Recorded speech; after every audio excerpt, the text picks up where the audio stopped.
क्या आप उन सवालात का जवाब जानते हैं? कुरान पाक की सबसे बड़ी सूरत कौन सी है?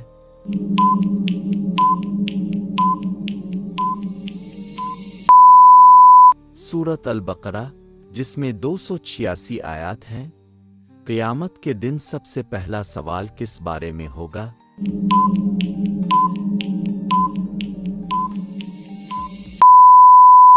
माज़ के बारे में। अगर वो दुरुस्त हुई तो बाकी अमाल भी आसान हो जाएंगे।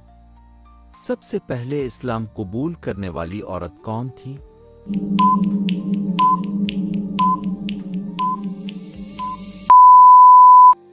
हज़रत खदीजा रज़ी अल्लाह अन्हा, नबी की ज़ौजा और पहली मोमिना। अगर आपको वीडियो पसंद आई हो तो लाइक करें, शेयर करें और सब्सक्राइब ज़रूर करें ताकि दीन का पैगाम फैलता रहे।